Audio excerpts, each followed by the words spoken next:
2013 का वाकया मुझे याद आ गया, क्योंकि 1993 के बाद अगर बीजेपी कभी सबसे नजदीक आई सत्ता के तो वो 2013 था, जब 32 सीटें जीती थी, जिसका जिक्र कर रहे थे हिमांशु। अब उस समय मैं था उपराज्यपाल के दफ्तर पर, और हर्षवर्धन उस समय उन्होंने बनाया हुआ था कि मुख्यमंत्री का चेहरा होंगे।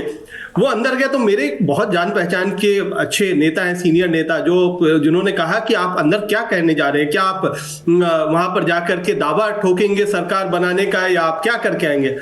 तो उन्होंने कहा कि हम अभी तक हमने कोई फैसला नहीं लिया है, लेकिन तो ये सजेशन उन्हें दिया गया कि 7 दिन का आप वक्त मांग के आइएगा, और 7 दिन में हम कोशिश कर लेंगे और हम सरकार बना लेंगे, इतना आश्वस्त थे। लेकिन हर्षवर्धन अंदर गए और बाहर निकल करके उन्होंने ये ऐलान कर दिया कि हम सरकार नहीं बनाने जा रहे।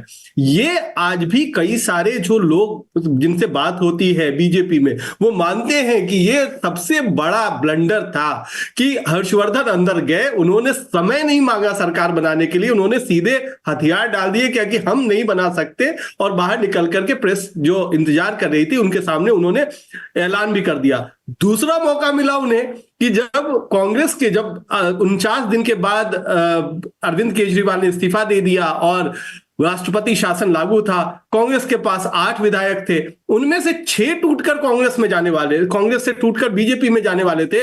उसमें आपको मैं बता दूं कि कई मुस्लिम विधायक थे जो जाने के लिए तैयार बैठे थे, क्योंकि उनमें 8 विधायकों में ज्यादातर मुस्लिम विधायक थे। वो भी उस समय ज्यादा बेहतर बता पाएंगे हिमांशु, जहां तक मुझे जानकारी है कि तब अरुण जेटली बहुत ज्यादा मजबूत हुआ करते थे, केंद्र में सत्ता थी।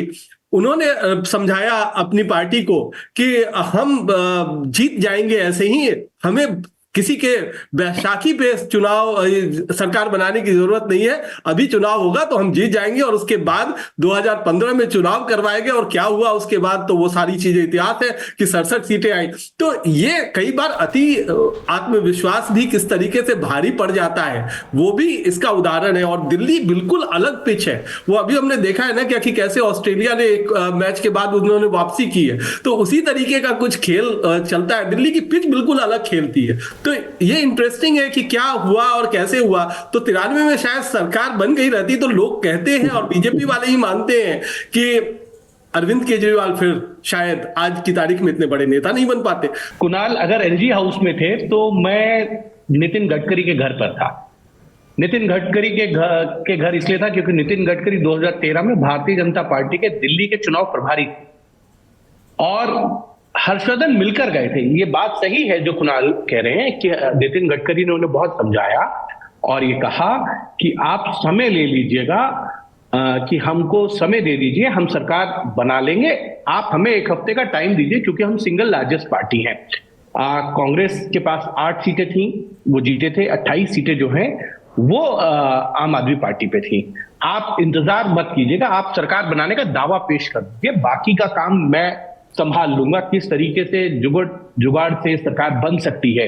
लेकिन हर्षवर्धन ने उनकी सुनी नहीं और जो किस्सा कुणाल ने समझा दिया है और बता भी दिया है। एक घटना मैं बता देता हूं, जो बात कुणाल कह रहे हैं कि 6 विधायक टूटने वाले थे, उनमें एक बड़े विधायक कांग्रेस के जो आज बड़े पद पर हैं दिल्ली में, उनमें वो भी थे। और प्रहलाद सिंह साहनी जो चांदनी चौक से कांग्रेस के विधायक होते थे वो थे। प्रहलाद सिंह साहनी ने बाद में कंप्लेन भी की, मेरे घर पे कुछ लोग आए थे और वो चाहते थे कि मैं भारतीय जनता पार्टी को जो है समर्थन दे दूं। इस तरीके के कई विधायक थे और 3 विधायक आम आदमी पार्टी के भी टूटने के लिए तैयार थे, जिनमें एक मुस्लिम विधायक थे और एक विधायक जो है वो पालम के नियर एक सीट है वहां ब्रिजवासन, शायद मेरे को लगता है कैप्टन सहरावत, जो बाद में टूट भी गए। ठीक हुआ तो कैप्टन सहरावत थे, कैप्टन सहरावत थे, जो बाद में चले भी गए।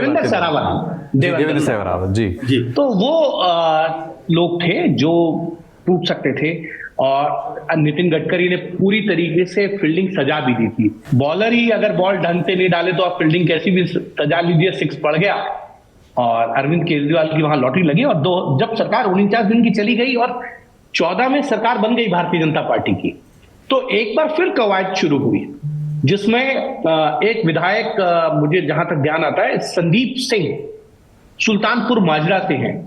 कुणाल, मैं ठीक कह रहा हूं? के ऊपर जो एक वीडियो पर बाद में आरोप लगे। जी बिल्कुल, वो और कुछ और विधायक आने के लिए भारतीय जनता पार्टी में तैयार थे, एक बैठक होती है, लेकिन दिल्ली के उस वक्त बड़े नेता थे, मतलब केंद्र में थे, लेकिन उन्होंने ये कहा कि हमको इस तरीके की जोड़ तोड़ की सरकार नहीं बनानी चाहिए, हम चुनाव जीत जाएंगे। कई बार आप कितनी कोशिश कर लीजिए, लेकिन आपका बॉलर या आपका बैट्समैन ही वो उस पिच को समझ ना पाए, और कई बार हम कहते हैं लड्डू गेंद पर भी आप कैच दे बैठते हैं।